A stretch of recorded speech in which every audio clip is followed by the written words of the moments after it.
Alright, I'm going to keep this brief. I've seen the new Death Battle, and there are a lot of things I disagree with, but also a lot of things I agree with, which kind of makes this difficult to break down. But as a baseline, I will say that I disagree with the end result, and I do think that Eggman should have won. And I will proceed to explain why. I'm going to be doing this in Death Battles terms, and not actual power scaling terms, otherwise everything becomes convoluted and very difficult to understand. I do think that you can prove them wrong using their own logic, essentially. So I'm going to completely disregard their scaling from their intros, mostly because black boxes do explain that apparently they both scale to incalculable feats of speed, and they both scale to universal levels of attack potency and durability, which is a little contentious, but for now we are just going to disregard that because, once again, I'm doing this in Death Battles terms, and I want to explain why I think they were on the right track but still ended up getting the result wrong for reasons I am going to disclose. Alright, so skipping straight to the end, obviously Bowser won. Now, their main explanation for this hinges on 5 categories, those categories being physical strength, powers being hacks in versus battle terms, then intelligence, then trump cards, or in other words, really powerful hacks? I don't know. In their words, things that could end the battle instantly, and the final being their armies. Now, the most important thing to discuss is armies. It's useless as a category. They try to make a point saying that Eggman's army doesn't respect him, but that's no detriment. After all, Eggman's army isn't sentient. Other than Metal, Sage, and Infinite, everyone is essentially under his control. Well, other than Cubot and Orbot, but I mean, all of the aspects of his army that are actually going to be contributing to this fight are completely and absolutely under his control. Their loyalty doesn't exist because they're robots. I don't understand how Death Battle somehow messed this one up. It doesn't matter. The army section shouldn't matter. If you want to compare the powers and abilities of their armies, sure, but that just falls into the individual characters themselves. And since everything Eggman is using is just a weapon, it doesn't really matter in the long run. This would only matter for Bowser because his army they're not weapons of his, they are quite literally his followers, whereas Eggman's army are his own creations. So this is essentially me saying the army section is redundant, which it is, because even if you do want to attribute that to Bowser instead, it doesn't change the outcome of the fight, because let's be real, majority of cannon fodder on either of their sides aren't doing much. So the first thing we're going to look over is physical strength, and they give this to Bowser. This is a weird one because they said that they both scale to inaccessible/incalculable feats of speed in the black boxes. Even though I disagree with this, we're going by Death Battle's own terms here. And it's weird that they'd give this to Bowser considering that they both scale to universal level attacks. They both said this, even in their conclusion. But they gave it to Bowser because obviously Bowser's physically more powerful, but that's irrelevant because even in their conclusion, when they show us the pros and cons, essentially, of both characters, they said that their strength is equal via mechs/transformations. So why does physical strength in their base forms matter? It's irrelevant.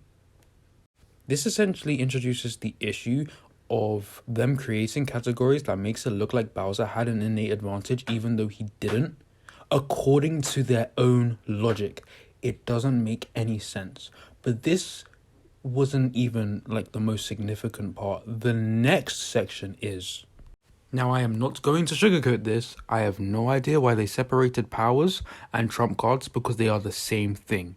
They both apply to abilities/items that can turn the tide of the battle instantly, or just have a specific ability/a specific purpose that can aid either character in the fight. What I don't understand is, why have they separated them? They said that trump cards are extremely powerful ones, whereas regular powers are essentially just lesser powerful ones, like turning someone to stone, as opposed to, overwriting reality. But there's the issue.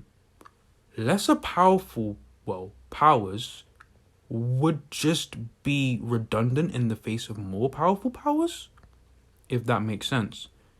So, differentiating them makes it appear as if Bowser had an advantage, but once again, since Eggman has equivalent powers, or rather trump cards, according to Death Battle, Bowser's less important powers are irrelevant because Eggman simply has better, in their own words, trump cards, or rather on par, trump cards that are on par with Bowser's. It doesn't make sense for them to simply split these into two categories. It makes it look like Bowser has an advantage when in reality he doesn't. They both have very powerful abilities, in their own words. I have no idea why they went ahead and did this. So now that we've discussed physical strength doesn't matter, and why powers and trump cards shouldn't be different, rather it should just be one category being trump cards, now we can talk about the other categories, that being intelligence, which is mostly useless, but it does make Sage very relevant. They said as a con for Eggman that Sage cannot use her technopathy to manipulate any of Bowser's army, which is extremely confusing because obviously his army aren't made of machines, even though I'm sure he has one or two machines in there of some sort. His army are real living beings. That's not a con that she can't control them.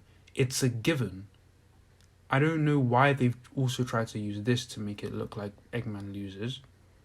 Now, intelligence does matter in a fight, but it doesn't matter in the way that they've portrayed, in other words, Eggman being a genius, because he's not going to build a machine in the middle of the fight.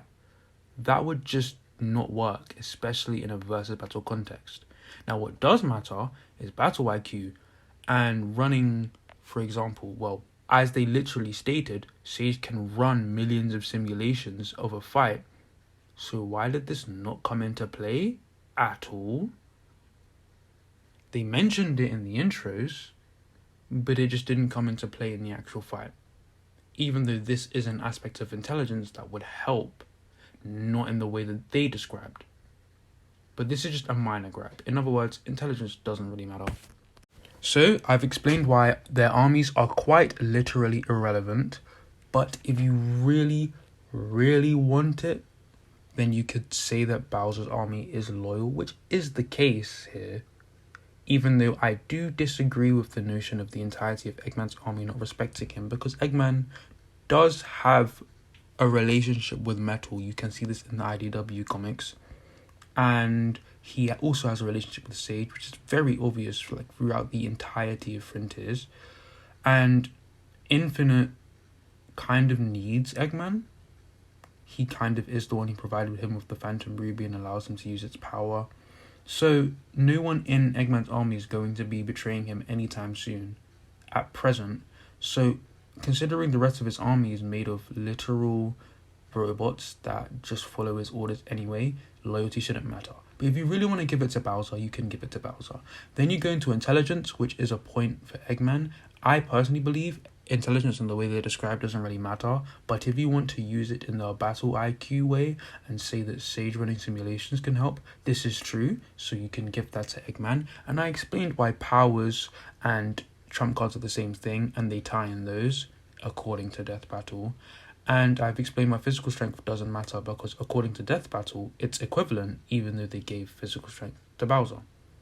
So, essentially, both of them get one win individually, if you really want to stretch it, and both of them tie. Okay, so What are the specific clauses that they mentioned? Things both of these characters have encountered and dealt with before, just basic time and space, manipulation, etc. And this leads into my next point. They showed Dreamy Bowser defeating the Time Eater, which is strange to me because they also mentioned that Bowser can just wish and just make Eggman disappear, which is extremely strange of them to say because Eggman also has reality-altering abilities. All a wish does is manifest someone's desire to reality. It's reality manipulation, essentially. So this perfectly leads into my point about the Phantom Ruby. They completely misinterpreted how the Phantom Ruby works. It's not good. They essentially said that it alters perception like a basic illusion, and it's not real. They did this by showing screenshots from the game. Yes, while it does alter your perception, if the Phantom Ruby only altered your perception, it would be useless. The reason why the Phantom Ruby is as formidable as it is because it starts by altering your perception, but it uses that altered perception as a proxy to then go on to manipulate actual reality itself. The proof for this is simple. In Mania, Classic is only able to come to Forces because of the Phantom Ruby opening a portal. If the Phantom Ruby was perception based, Classic would only experience Forces in his mind. He wouldn't actually cross over into Forces because it's perception based. Your perception of where you are doesn't affect where you are. What actually happened is the Phantom Ruby affects your perception and then manifests it into reality, allowing things like portals to work. So Death Battle implying that the Phantom Ruby doesn't actually manipulate reality, but rather it manipulates the senses, is completely wrong. And them also saying stuff like the Wonder Flower would just easily overpower it is also made redundant because they both manipulate reality. Yes, the Phantom Ruby does it by manipulating your senses and then using that as a proxy to manipulate reality, and the Wonder Flower just manipulates reality. But at the end of the day, they both just manipulate reality. It's as simple as that. And that also goes on to my earlier point about Dreamy Bowser. Nightmare Eggman exists from that one game Sonic Dream Team. Nightmare Eggman and Dreamy Bowser are the literal same concept. They are both powered by dreams and use dreams to manipulate reality. They are the same thing. So I don't understand why a point about Bowser making wishes was brought up against Eggman when Eggman has reality manipulating powers himself. Yes, he needs to be inside of the Revelry for this to work, but he could always just teleport him in there using chaos control. It's just such a shame that they were going so well, especially compared to their previous scaling of Sonic, that they finally embraced the higher tier scaling, but they just dropped the ball at the last second. This could have been like top 1 death battles of all time if the result was just accurate. Now I'm going to use what we've discussed to essentially say who wins using their own logic. Well, as a baseline, going over everything I've said, Death Battle, in their own words, said that both characters are relative in terms of speed, in terms of AP and durability by scaling them to something universal. And they have equivalent hacks, which we've explained how it's not actually 2 categories, powers and trump cards, it's only 1. And we've also explained why armies don't really matter, but you can give that to Bowser, and why intelligence doesn't really matter, but you can give that to Eggman. And we've explained why physical strength also doesn't matter, because in their own words, they're also equivalent when they're in mechs or when they're transformed. So, this would lead me to believe that there could possibly be a stalemate of sorts, but that's only if you follow Death Battle's logic very closely.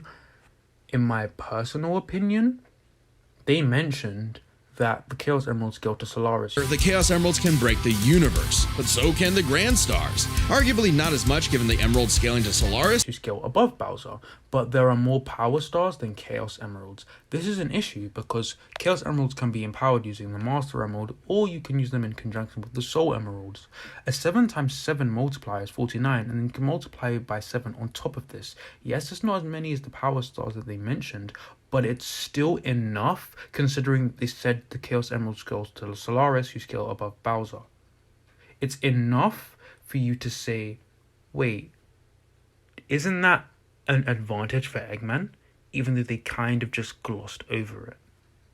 I think using this higher tier scaling, considering Solaris' state to be super dimensional, that you could say and definitely make an argument for Eggman winning according to Death Battle's own logic.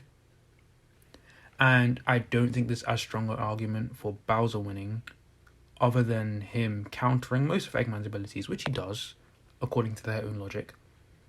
But if we're to break free of their own logic and use like basic versus battling, you run into the small issue of dimensionality, which Eggman kind of takes the cake here, mostly just because of concepts like string theory existing in the Sonic verse, and there are characters like Solaris stated to be super dimensional who would transcend that, and then you get into ridiculous dimensional tiering of like 9th dimensional, 10th dimensional, 11th dimensional, especially considering that the verse houses like imaginary world, which is stated to be a higher dimensional plane of existence, which would make it 4th dimensional at minimum. You also have Eraser Jin creating infinite spaces in the Night Palace, and it gets very convoluted. But essentially, this was a great death battle that is close by their own logic, but even then, I still believe they got the end result wrong.